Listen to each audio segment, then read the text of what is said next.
He dressed like a clown to make children laugh. But behind the face paint was a man who tortured and murdered. He was John Wayne Gacy.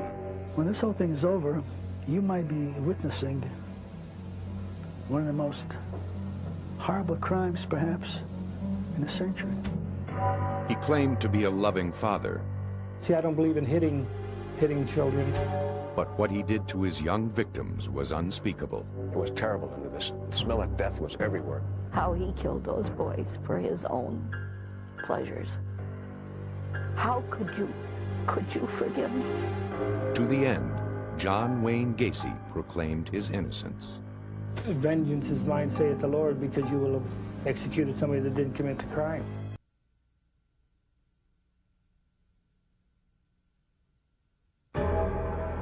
Spring 1992. Killer John Wayne Gacy tries to rewrite history. When they paint the image that I was this monster who picked up like these altar boys along the street and swatted them like flies, I said, this is ludicrous. The prison interview came 13 years after Gacy had been convicted of murdering 33 young men and boys from 1972 until 1978.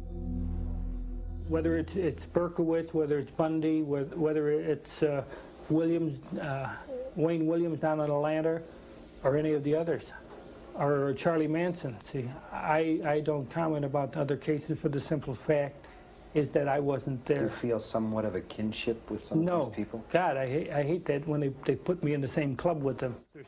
With his execution date just months away, Gacy, then 51, was seeking a new trial. If people don't want to know the truth and the honesty of it, if they want to be convinced or brainwashed into what they believe, then fine, then go ahead and kill me. But vengeance is mine, saith the Lord, because you will have executed somebody that didn't commit the crime. But the evidence against him was overwhelming. Evidence that didn't come together until December 1978, when a 15-year-old boy disappeared. He was one of a number of boys who had disappeared in the Chicago area, but something about him was different. The boy was Rob Peast, a sophomore in high school who worked part-time at the Nissan pharmacy in the northwestern suburbs of Chicago. On December 11th, at quitting time, he told his mother he was going to talk to a man about a construction job, but Rob Peast never made it home.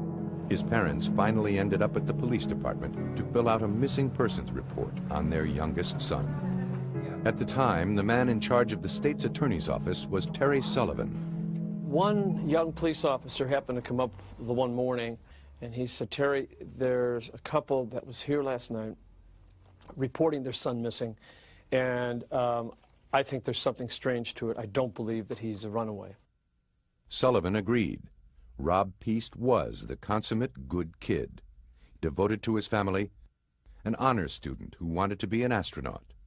There was no reason for him to run away. Something was wrong. Immediately, a search was organized. His parents were devastated. Well, I went to pick up Rob at the drugstore where he works at about 10 to 9. And he says it would take a few minutes, that he wanted to talk to this contractor about a job. And then with that, I started browsing around the store, and I'd never seen him since. For police, the most obvious lead was the contractor Rob had gone to meet. His name was John Gacy. As it turned out, Gacy often hired young boys. 2 days after Rob disappeared, Sullivan called Gacy into the police station. And he basically just said he had no idea what we were talking about. He denied even knowing the kid, and in frustration, I had said to him that, well, I understand that you don't want to say anything, but we've got evidence that, in fact, you were seen with him very recently. Soon after that confrontation in mid-December 1978, police began tracking the movements of John Wayne Gacy. Meantime, a simple background check revealed that Gacy had been convicted 10 years earlier in Iowa. The charge was sodomy. The victim, a teenage boy. Gacy was released from the Iowa Men's Reformatory after serving only 18 months. Because of Gacy's record, a 24-hour surveillance was ordered. David Hackmeister, then a 6-year veteran of the department and a young father of 3, was assigned to the job. I knew that, in fact, they thought that this could be a homicide. They asked me to keep surveillance on the house. It soon became obvious that a concealed surveillance of John Gacy would be impossible. Gacy often drove over 60 through city streets. Over several days, frustration grew as two-man teams followed Gacy on fruitless journeys throughout metropolitan Chicago. His personality could change in a split second. You know, one second we're his best buddy, we're his bodyguards that he's introducing us people to, and the next second we'll go into another bar and we're from the FBI who are harassing him. As the days went on, there was still no sign of Rob Piest. His family posted his picture throughout the neighborhood. Then, a lead.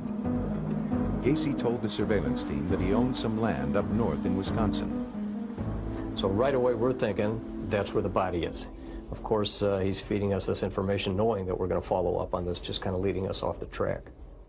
Work at the state's attorney's office was more productive. The investigators had obtained a search warrant for Gacy's house, based on Gacy's sodomy conviction 10 years earlier in Iowa. My hopes, of course the hopes of the police officers and my fellow state's attorneys, was that we would find Rob alive. When police investigators entered Gacy's home, it was fastidiously neat. They collected an assortment of items: handcuffs, garter belts. One officer picked up a photo receipt from Nissan Pharmacy. But of all the items found, one of the most chilling was a class ring. It was quickly learned that the ring belonged to a recent high school graduate named John Zick, who, like Rob Piest, was missing. It was just the beginning. Through interviews with Gacy's acquaintances, it was discovered that 2 employees of Gacy's were also missing: Gregory Godzik and Johnny Butkovich. Both 17 years old, both had not been heard from for at least 2 years. An unmistakable pattern began to emerge, linking Gacy to missing boys. So it was as if a trickle had started, and now all of a sudden it's turned into a waterfall. It was then that the investigators got 2 final breaks. First, a fellow employee of Rob Piest revealed that she had put her photo receipt in Piest's jacket. That receipt was the same one found in Gacy's house.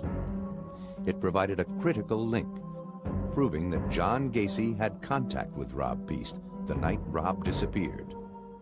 And there was more. Interviews with Gacy's employees revealed they had been asked by Gacy to dig trenches for new plumbing in the crawl space beneath the house. The story triggered a memory for a detective who had once used the bathroom in Gacy's house. Mind you, again, it's cold winter, and the furnace came up from bringing the fumes up from downstairs. Now, being an experienced homicide detective and Detective Schultz came back and said that he recognized the odor of bodies decaying. Bodies in the basement. It was an appalling idea that haunted detectives, some of whom had actually spent several hours inside Gacy's home in the rec room, just above the basement. Gacy himself had invited the detectives inside for drinks, perhaps out of arrogance, perhaps in an effort to taunt them. Based on these new clues, detectives pushed for a second search warrant. Then, late in the evening of December 20th, they followed Gacy to his attorney's office. We were absolutely certain that at this point there was a confession because the attorneys were very, very, very nervous. After spending the night on the couch at his attorney's office, Gacy was on the move. The exhausted detectives had followed him for 8 days. Christmas was just 4 days away. And finally, they believed Gacy was going to crack. This was the beginning of the end for Gacy. He had apparently decided that he was going to commit suicide and was going to go around and say his last goodbyes. One of Gacy's first stops was the Shell gas station, where he was a regular customer. At that point, I go in the gas station. I recovered some drugs that Gacy had given to these people as he was saying his last goodbyes. When I got that information, I told them to take him down, to arrest him. That was probably the closing of the news. We rushed the car at a stoplight, pulled Gacy out of the car, threw him up against the trunk of the car, and told him that he was under arrest for a drug violation. By December 21st, just 10 days after Rob Peace disappeared, John Wayne Gacy was headed for jail on a drug charge. He was connected to several missing boys, but not a single body had been found. As Gacy was led into the station, a second search of his house was just moments away. By the spring of 1992, the Menard State Penitentiary in downstate Illinois had been John Wayne Gacy's home for 13 years. And so, by the time he agreed to be interviewed, he had an answer for everything. Even when he was asked about the odor from the crawl space, Gacy had an explanation. You know, I found it as odd when we bought the house that a house with a crawl space would need a sump pump. But then I learned the first time it rained that this ground gets wet under there, and then the crawl space actually floods up to a foot deep in water. And then as it recedes, it puts out a musty odor. There was always a musty odor in that house. As for the day in December 1978, when a police detective thought he smelled decaying bodies, Gacy said it wasn't that at all. We had come into the house, and my little Lhasa Apso was in the house. And of course, he had been locked in the kitchen, you know, all day. Well, the little puppy, he piddles, see, and while he's piddling and while he is doing his business on the paper and that, you can imagine what it smells like if you go into a closed room and when the heat came on. Still today, it seems inconceivable that Gacy would rely on such a defense. Because the truth about the crawl space became international news on the very day Gacy was arrested. On the night of December 21st, 1978, while John Gacy was held at the Des Plaines police station for possession of marijuana, the second search of his house began. While some officers looked for evidence upstairs, two went below into the crawl space. Moving on hands and knees, the evidence technicians surveyed the muddy ground. One officer took a shovel, dug down about 6 inches, and pulled up something hard. It was a human bone. While held at a local police station, Gacy complained of chest pains and was rushed to a nearby hospital. Detective David Hackmeister met him there. I hadn't been there maybe 20 minutes or a half an hour when I got a phone call from my supervisor advising that they had found bones in the crawl space. At that time, Gacy was just being released from Holy Family Hospital, and I advised him at that point that he was under arrest for murder. Defeated, Gacy looked straight at Hackmeister and said, "Dave, I'm ready to clear the air." He then confessed to the murder of more than 30 young men and boys. He certainly held nothing back. He talked about the very first person that he killed, and that he had stabbed him to death, and that caused such a mess that he had to come up with another plan after that. Every person that he killed thereafter, he came up with a plan to strangle. The specifics Gacy provided of torture in his house were staggering. He talked in detail about sexually abusing the boys and strangling them. As Gacy talked, the officers looked for some feeling in him, some emotion about what he had done. There was none. In the confession room, I most clearly remember that there was no remorse. Very, very cold about it. By the next day, word that bodies had been found at John Gacy's house had spread through the media.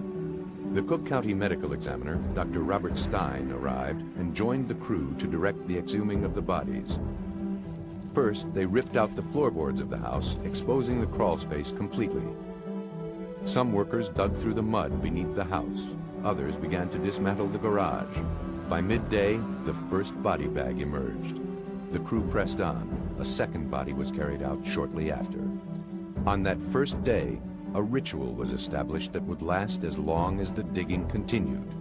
Each afternoon, Dr. Stein would report the discoveries of the day. In the garage, there was just that one skeletalized remain, and in the house itself also a skeletalized remain. No one knew how many bodies would eventually be found, but based on Gacy's confession, officials speculated that the number would be considerable. When this whole thing is over, you might be witnessing one of the most horrible crimes, perhaps, in a century. Early on, investigators brought in the one person who could provide the most help, John Gacy. He showed them one spot to check and then was quickly whisked away. Gacy's information about the graveyard beneath his house was remarkably precise. At one point, he even drew a sketch of the crawl space. To this day, it's a bone-chilling little handwritten sketch because this guy knew where almost every body was. He didn't remember the names of them, or he wouldn't tell us the names, but he knew where they were in the basement. All 6 bodies were essentially skeletalized. For those working in the crawl space, the job was horrendous. Each time they dug a hole, it would immediately fill with water. They would sort through the mud by hand, picking up small bones. Whenever they found a skull, they placed a stake into the ground with an identifying number. Outside in the freezing cold, among the spectators, was veteran crime reporter John Drummond. It attracted the curious, despite the cold weather. People would come out there to see the scene because what had this scene ever happened before? No. The odor was terrible. All the investigators that we talked to afterwards admitted that the stench, despite the fact it was very cold weather, was overwhelming. It was terrible, and the smell of death was everywhere as they went in there. Some people came not just out of curiosity. They were relatives of young men who were missing. I just have a grandson missing, and it's just a stab in the dark. The number of bodies found today are 6. Bringing the total to? 21. In the final stages of the search, the Gacy house was completely dismantled. 29 bodies had been unearthed. But nowhere had they found Rob Peast, the young boy whose disappearance had initiated the investigation of John Wayne Gacy. The search for him would continue. At this point in time, it would appear that we have removed those bodies from the crawl space. As the search for bodies ended, there was one question the stunned public wanted answered. How had John Gacy gotten away with killing so many young men and boys for so many years? Behind the mask of the killer clown. In 1992, in his television interview from prison, John Gacy presented himself to the public as a man deeply concerned with the breakdown of family values. Do you realize by 1993 that 50% of the American families will be single-parented? And that shows a breakdown in the church and not being able to hold families together. And for this reason, children run away from home and seek love in other places. Twice divorced himself, he still claimed to live his own life according to very strict standards. I've always looked after my children, even now. A lot of things that my dad did, I refuse to do, because I don't believe in hitting children. A good father, a concerned citizen. He said he was also a dedicated community servant. I always felt that service community and community service to others, you know, in my religious background, I felt if you serve other people, it'll come back to serve you. Ironically, for people who knew Gacy before his arrest, his statements were actually believable because the public life of John Gacy was that of a model citizen and loving father. As the bodies, one after another, were pulled from Gacy's house in December 1978, there was no group more stunned than the group of people who considered themselves Gacy's friends. I still find it hard to believe him. I've known the man 4.5 years, and I thought the world of him. To those who knew him, John Gacy was not only a successful businessman, he was also a good neighbor. Routinely, he opened his house for lavish holiday theme parties. But what many remembered about him most was that he often dressed up as a clown to entertain children. At the top of it all, I mean, he used to do a lot of his charitable work. In other words, the guy was a clown, and he put on shows and all that, and the kids there, he treated the kids real good and all that. But now, with the bodies being pulled from his basement, the world discovered another side to John Gacy. And suddenly, people wanted to know, who was this Dr. Jekyll and Mr. Hyde? Attorney Greg Adamski, who later represented Gacy, discovered Gacy operated by his own rules. Most of the things that all of us value, John had no value for at all. John didn't value other life. John didn't value other emotions. John didn't value any institutions. John didn't value the feelings of other people. John Gacy grew up in Chicago.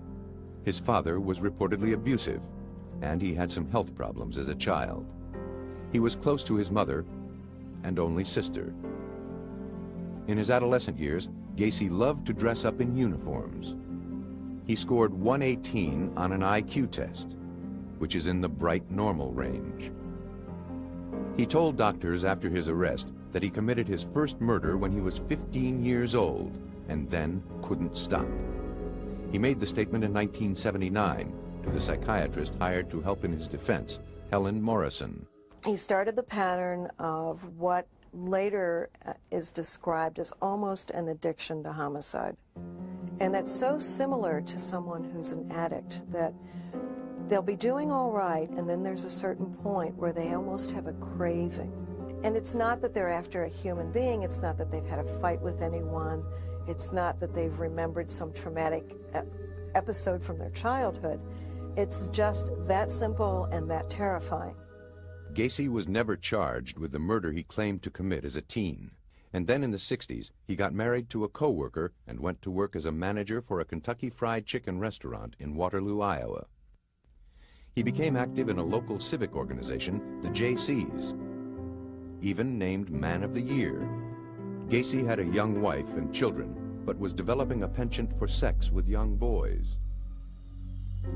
In 1968, at age 26, he was convicted of sexually assaulting a teenage boy. He was sentenced to 10 years, but because he was such a model prisoner, he served only 18 months. Returning to Chicago, now divorced, he made a clean start, rejected his family, and became involved in Democratic Party politics, and was even photographed with then First Lady Rosalind Carter. He also married a childhood friend who had 2 young daughters of her own.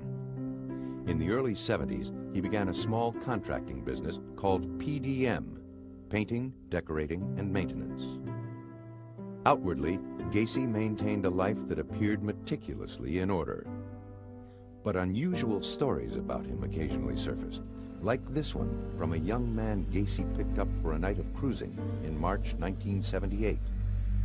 I got in the car with him, and shortly after I got in the car with him, he placed a rag over my face, of which turned out to be chloroform, and proceeded to have a lengthy drive, and every time I would come to, the rag would go back over my face, and I remember him carrying me into his house, and then he put the rag over me, and that's the last thing I remembered until I found myself about 5:30 in the morning on the steps right by Lincoln Park, half dressed, my face completely burned. Another young man described a night of torture to then State's Attorney Terry Sullivan. He made him take his clothes off and tortured him with candles in one room, then filled the bathtub and would take him from the floor of the one room into the bathroom and shove his head underwater for excruciating long periods of time, to the point where this kid passed out a couple of times. It's amazing he didn't die at that particular time. Neither story was believed, dismissed by police as lovers' quarrels. John Gacy's public persona never changed until the day the bodies were found, and Gacy's real story became a national news story, shocking even veteran crime reporters. I could not understand how a man living in the city of Chicago, who was respected apparently by neighbors, active politically, could be responsible for doing something like this. To this day, it defies logic how he was able to kill 33 people and bury most of them on his property and get away with it for a number of years. Later, it was learned that Gacy began burying the bodies under his house in 1972. By 1978, he believed the crawl space was full and found another way to dispose of his victims. After his arrest, he took police to a bridge over the Des Plaines River. Eventually, 4 more bodies were recovered. The last one, found in the spring, was Rob Peast, the boy whose disappearance had led police to Gacy. In April 1979, John Gacy was indicted for the murder of 33 young men and boys, the largest number of murders ever charged to one person in U.S. history. Gacy's ploy to lure his victims, when we continue on Crime Stories. Of all the statements John Gacy made during his 1992 interview from prison, the most chilling were those he made about his victims and their families. His contempt for them was obvious. That one mother that gets on television all the time who thinks I should be given 33 injections, I think she ought to take 33 Valiums and go lay down. She goes on Geraldo's show and all these other shows talking about, I think it's Maori, I think is the name. Her Marine son. Her Marine son, if her Marine son was so great, what the hell did he run away from home 12 times? From the beginning, Gacy's victims were known as numbers that represented nothing more than the sequence in which they had been found. From the crawl space, they were taken to the county morgue, where the real work began, the job of identifying each body, changing the number to a name. The first body found turned out to be 17-year-old Johnny Butkovich, one of the boys who had worked for Gacy. The second was Greg Godzik, also an employee. As each name was announced, television crews raced to find the families. He was a good boy. I'd spend anything to find him. I really would. And I think every mother would. It's just not me. I'm sorry for everybody else. Darrell Sampson, John Zick, Randall Reffett. The faces filled the newspapers. Body number 13 was Johnny Maori, 19 years old, a former Marine. His mother, Dolores Nieder, last saw Johnny on September 15, 1977. We would go out searching for him. We were playing detectives. We were searching for Johnny, looking for him. And already, Johnny was dead. Dolores Nieder went to the police and reported her son missing. They were not helpful. He said, no, he said, Johnny's a runaway. Oh, I was shocked when I heard that. I said, what has Johnny got to run away from? It was the same with all the others. Not a single parent was believed. And for years, some police officers unwittingly played right into Gacy's hands. And what he said to us, nothing wrong with Johnny, Johnny is not dead. What made He's you... missing. That's all what he say. He's run away. And I know right away it's not true. Because Johnny no got no reason to run away. If they listen to us, they save so many lives. While the police claimed they were runaways, Gacy said they were all homosexual predators. The biggest excuse that he came up with is that all of the victims made him do what he did. It was the victim's fault. If they hadn't pursued him, he wouldn't have had to do to them what he did. But as investigators discovered the identities of the boys, it was clear that the majority were neither runaways nor male prostitutes. Gacy had said they were gay. Johnny, I know, was not gay. But even if he was, no one has a right to take anyone's lives. As more bodies were identified, the names kept coming. William Carroll, Robert Gilroy, Russell Nelson. They were all young, healthy, strong. How had Gacy managed to overpower the boys? The answer, Gacy was cunning, and he had a perfect ploy. In his black car, equipped with 2 spotlights, Gacy pretended to be a policeman. He would stop a boy walking down the street, flash a badge, and tell him to get in. Once inside the car, the boys were driven to Gacy's home. All he needed then was a good trick. He told officers how it worked with his last victim, Rob Peast. He says, no, it's a very simple trick. He says, I'll show you how to do it. Put the handcuffs on. So he had Rob Peast actually put the handcuffs on himself and cuff himself behind his back. And Rob struggled with the handcuffs for several minutes and said, well, what's the trick here? And John reached into his breast pocket and pulled out the key to the handcuffs and said, the trick is you have to have the key. With the boys restrained in the handcuffs, Gacy then moved on to his rope trick. Slipping a rope over the victim's neck and twisting a rod through it over and over until the young man collapsed. For the parents who heard the stories of their children's last moments, the image was horrifying. I could never forgive Gacy for the rest of my life. How on earth can you forgive someone who takes a loving child from you and who does it in such, a tragic way? Over a period of 6 years, John Gacy murdered at least 33 boys and was never discovered until finally the police listened to the parents of one child. Believe me, if Rob Peast had been anyone but Rob Peast, if he had been a person that had run away on several occasions, we probably wouldn't have looked into it as closely as we had. In the spring, 4 months after he disappeared, Rob Peast, the boy who stopped John Gacy, was buried. 9 other boys killed by Gacy were never identified and were buried in separate cemeteries around Chicago. And although the young victims have all now been properly laid to rest, the pain for the families is still very much alive. Losing a child is just the hardest thing in life that you have to go through. As John Gacy spoke from prison in 1992, he made it very clear that he was tired of being associated with other famous serial killers, especially the man who killed and then consumed his victims, Jeffrey Dahmer. I'll tell you this, that's a good example as to why insanity doesn't belong in a courtroom.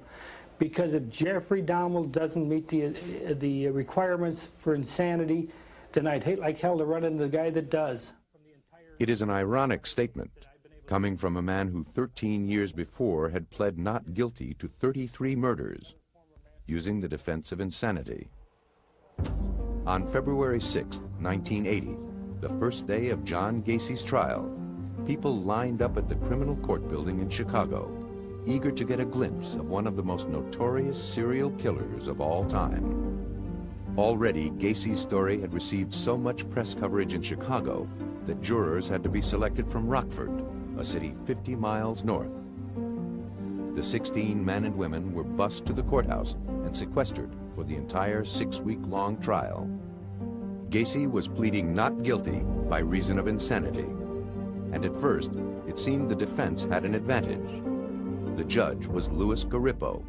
If you really think about it, if the defense is insanity, and you have someone who's killed 33 people, everyone say, hey, there must be something wrong with that person. And I believe that in most, more than half of the jurors that were selected felt that there was something mentally wrong with John Gacy.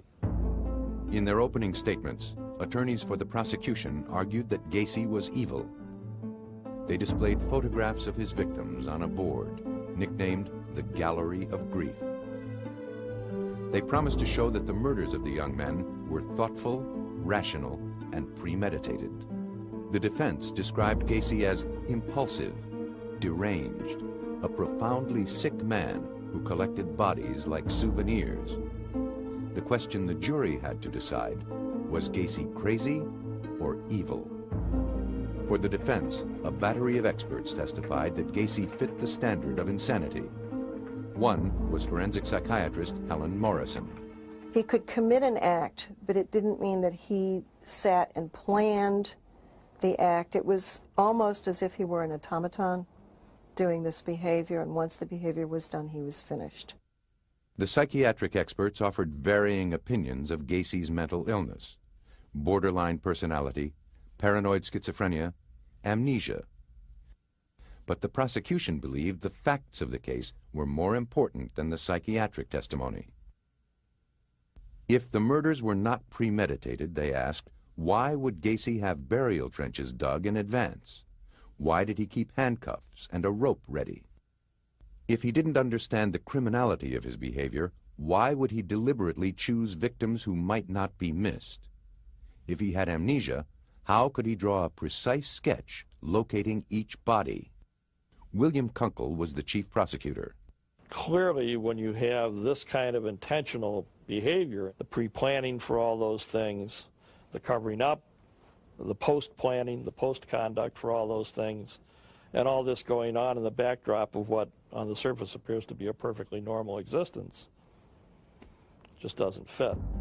As the jury heard the testimony and looked at Gacy, they saw a man at ease and very much in control of himself. the theory or the thought or the fantasy about someone who's insane is that they're running down the street screaming, pulling their hair out without clothes on. And they could clearly see that he was not insane. I mean, he was sitting in the courtroom, he was participating, smiling, being considerate of where people were sitting. The jury also learned that Gacy ran a successful business, was involved in politics, and was active in his community. All rare accomplishments for someone truly mentally ill. A real medical model psychiatrist that really treats patients and understands mental illness will never believe that you can turn this kind of serious mental illness off like a faucet. Did he have personality disorders? Absolutely. Was he a sexual deviant? Of course, but psychotic, not even close. Throughout the trial, Gacy remained confident, certain that he would win the case.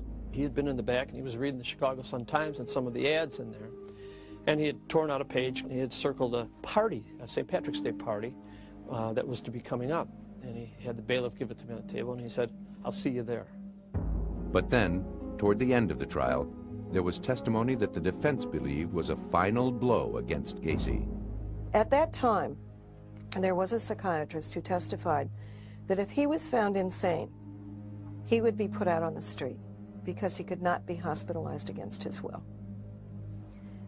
That, obviously, no one in their right mind believed that this man was sane, but no one was willing to take the chance that he would be out on the street. The last dramatic argument came from William Kunkel. I said to the jury, I said, well, if you want to show mercy, and then I just stopped in mid-sentence. I turned around and I walked over to the victim board, and real slow, I ripped each photo off the board with a loud snap.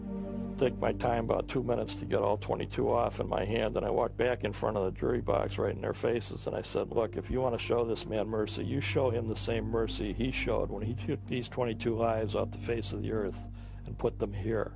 And I just threw them in the crawl space opening, walked away. I left a couple of minutes of pin drop silence in the courtroom, and that was a good point. The jury took only one vote and unanimously agreed to find John Gacy guilty of 33 counts of murder. The next day, they sentenced him to death. Throughout the many years he spent in prison, convicted serial killer John Gacy had little trouble keeping busy. He spent much of his time painting. This is Christ as I see him in my cell. And it's monolithic because Christ, to me, is monolithic. He's all things to all people. This here is the Hi-Ho series. This is called Hi-Ho Around the Campfire.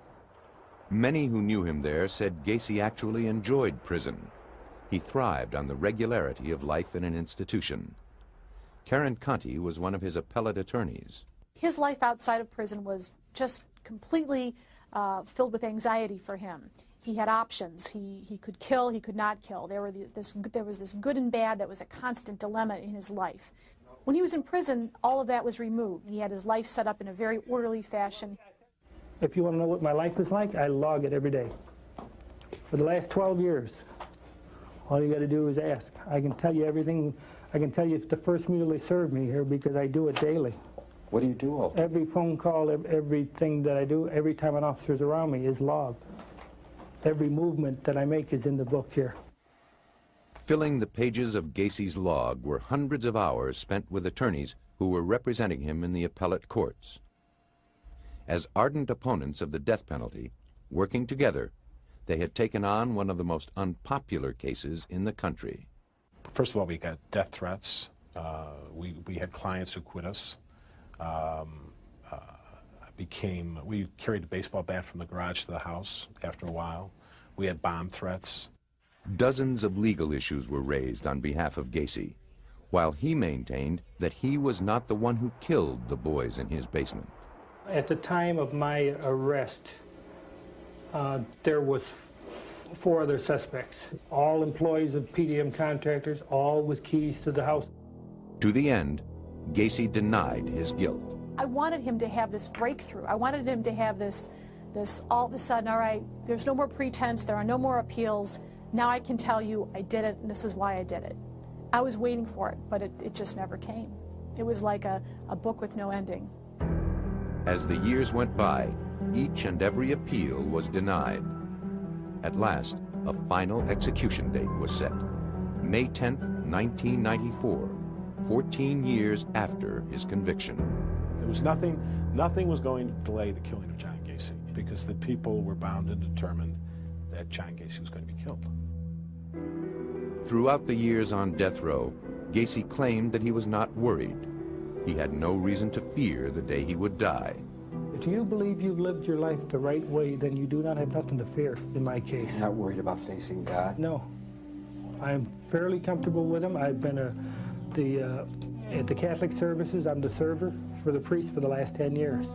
I have no qualms about doing that. I've had confession, I have communion, and I am at peace with myself. On the morning of his execution, Gacy was flown from his downstate prison to the death chamber at Stateville Correctional Center. We have attorneys on standby that will be available to the very end to fight any attempts to stay this execution. By 7 that evening, the U.S. Supreme Court denied a last request for a stay of execution. At the end, Gacy wanted to speak with each of the lawyers separately. He took me aside and he wanted to thank me for trying as hard as I could and for keeping him occupied with jokes and for being kind to him and calling him and keeping him informed. Even while the crowds cheered outside his cell, Gacy did not believe he was going to die. At about 11:15 on the night that Gacy was killed, one of us called up Gacy and said, "How are you doing?" And Gacy said, "You know what? Can this wait? Can I talk to you in a while?" We said, "No, John, I can't wait. I mean, what do you mean a while?" He said, "Call back in an hour or two." I said, "John, you're going to be dead in an hour or two. What are you thinking about?" There was a candlelight vigil by opponents of the death penalty, but far more people clearly were in favor of his execution. Just after midnight, with relatives of his victims watching on a television in the prison basement, Gacy was strapped to a gurney in the execution room. He was given 3 lethal injections. John Wayne Gacy was pronounced dead at 12:58 a.m. He got a much easier death than any of his victims. In my opinion, he got an easier death than he deserved. But the important thing is that he paid for his crimes with his life. A few months after Gacy's execution, a ceremony was organized. Relatives of the boys who were killed were invited to take a painting by Gacy and burn it. It was nothing more than a symbolic gesture, but for many, it seemed to fulfill a goal: to rid the world once and for all of the grisly horror that John Wayne Gacy had created.